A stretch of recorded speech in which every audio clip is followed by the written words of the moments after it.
जब हमारा ड्राई हो जाएगा, पक जाएगा, उसके बाद उसके अंदर आप चाय पिएँ, कोई भी धोएं, उसको वॉश करें, कुछ भी नहीं होगा उसको। और ना ही फिर ये होगा कि इसको हाथ मत लगाना, बना गया।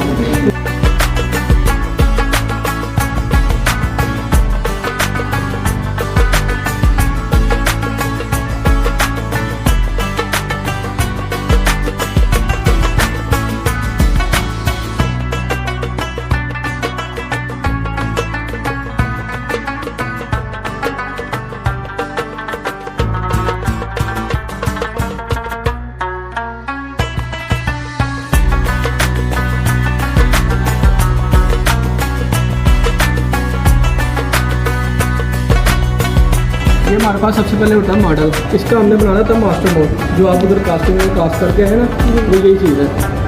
ये पहले इसका हाफ बनाया हुआ है हमने, ये हाफ पेंसिल नजर आ रहा है। इसका पहले हाफ डालेंगे, फिर इसका दूसरा हाफ डालेंगे और फिर इसकी बेस।